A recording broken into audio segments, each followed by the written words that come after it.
guys, it is Jack and welcome to a new video. Today it is time for the best tech of 2017 and I'm splitting it into 5 categories. And those categories will be phones, computers / laptops, drones, cameras, and then finally something totally new this year, innovative products or innovative technology. So let's jump right into it. Let's start with the phones. My pick for the best smartphone of 2017 has to be the iPhone 10. I know it's not a big surprise since I'm a huge Apple fanboy, but the iPhone 10 actually has a lot to offer. Not only does it have that awesome bezel screen and OLED display, but the Face ID technology really is better than ever. And while the Face ID fail at the original keynote may have made a couple people skeptical, in the end this thing works way better than Touch ID. It's extremely simple, and while it may sound a little weird at first, I really believe that could be the future of security. Next up, we're going to get into computers and laptops. Let me just tell you, this computer is very, very expensive. It's the iMac Pro fully maxed out. Now, before we even get into what's inside the computer, you can already tell just by looking at it this is a weird Apple product. It's all black, which is totally something Apple would never ever do. But trust me, whether you like how it looks or not, the internals are just amazing. With this iMac Pro, you can get it in up to 18 cores.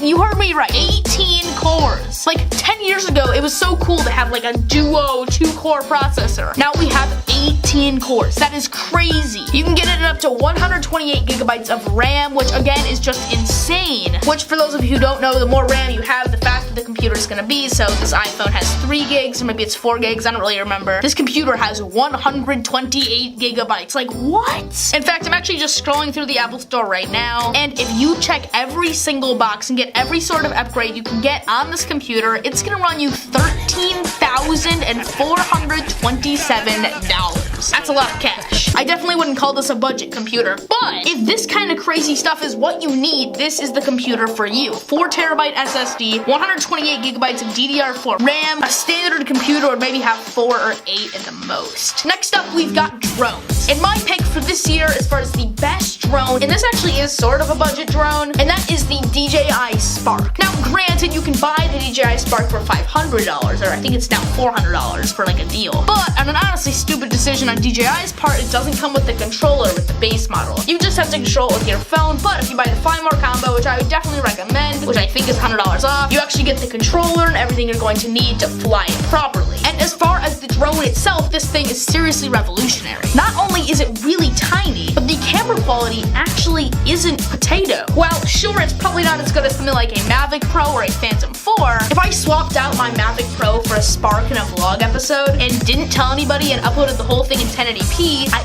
honestly am not sure if people would really be able to tell the difference. Now, granted, the Mavic Pro has a ton more like advanced features. It can shoot in log and it has picture profiles. It shoots in 4K, can do 24 frames per second, all things that are not on the DJI Spark. So yes, well, if you really want a more professional drone, I would definitely go for the Mavic Pro. If you're on a tight budget, or if all you need is just the basics, I would definitely go for a DJI Spark. Because what makes it revolutionary is not the features, it's how many features there can be in that small of a form factor. Seriously, if you've never seen how small the Spark is, the like width, the width on each side is probably half this pencil. This is like an average size pencil. Can you just like imagine like half the pencil like as a square? You know what I mean? It's absolutely tiny. It's like 3 inches by 3 inches. Seriously, it looks like it'd be sold in Toys R Us. And for our next category, we've got cameras. So as far as the best camera that I would really recommend to anyone starting out YouTube, or really even anyone that's going to upgrade, is the Sony RX100 Mark V. Now granted, this didn't come out in 2017, but no one really got this thing until like midsummer. But the reason this camera is so revolutionary and why I believe it to be the best camera of the year is actually for similar reasons to the Spark. It's got a ton of features and it's in that tiny point-and-shoot form factor. It shoots in 4K, so okay, you know, that's respectable, but it also shoots at 960 frames per second slow motion, and that's really slow. And I don't mean bad slow, I mean slow like slow motion, the slower the better. It also has an f1.8 sensor, which is really, really good. I use an f1.8 lens for all my B-roll, and it provides a really blurry background when you're really zoomed in, or even if you're just out vlogging, it will give you that slight blur in the background and make your footage look really professional. I'll link a couple really good YouTubers down in the description below. They use the Sony RX100 Mark V as their main vlogging camera and have done tons of videos with it, and you guys will just see as soon as you start watching these videos, you won't even be able to tell that it's just a point and shoot. Seriously, it looks like it could be shot on a DSLR like this. And that's not all. The autofocus is just insane. This camera, just for example, it's about 2 years old and it has 9 autofocus points. But as you can see, I'm looking at it right now. It's tracking my face. I can move around. It's not gonna put me out of focus. But the Sony RX100 Mark V has, brace yourself, 315. That's right, you heard me right. 315. Hey Siri, what's 315 divided by 9? 35! Literally, the Sony RX100 Mark V's autofocus is 35 times what this camera offers. And this is like good autofocus. Overall, this might be one of the most revolutionary cameras I have seen all year. And finally, for the most innovative product of the year, I'll give you a hint. It's a camera, and it's a 360 camera. I'm talking about the GoPro Fusion. Now, in my opinion, this is one of the most underrated products of the year as well. It's $699 and it's a 360 camera. So a lot of people were like, well, there's so many like $200 options out there. Why don't you just go with those? So a lot of people didn't buy the GoPro Fusion. It wasn't really a success. But the reason I believe it to be the most innovative product of the year is because, well, this technology still has a long way to go. This isn't just an average 360 camera. The way it works is you just point the camera out, just like a normal 360 camera, and it can do a normal 360 video. But it has a setting where it makes the 360 video like not look 360. So if you just took like a rectangle crop and you went around and found one angle within the 360 image, it would look like it was shot on a normal 2D camera like this one. So basically, it's like the ultimate GoPro. You could wear it, say, on your head, and you can only take one shot. But now, because it's a 360 camera, you can get every single angle imaginable. No need to buy wrist mounts, head mounts, chest mounts. You have every single angle right there in one shot. So you don't really ever have to worry about pointing a camera in one direction. You can just find the perfect angle within the 360 shot, whether that's behind you or in front of you or down low or up at the sky or on the right or on the left or this way or that way. It doesn't matter. You can just find that perfect angle, and it doesn't matter where you put the camera either. Like, do you get it? That completely eliminates any need for point and shoots, because you literally don't have to point and shoot. And that is pretty revolutionary. Guys, that is pretty much it for this video. If you did enjoy it, make sure to leave a like. Also, comment down below what you guys thought about all of these choices about the best tech of the year. And let me know if you disagree. Let me know in the comment section down below. Subscribe if you're new, and I'll catch you guys in the next one. I'm Jack.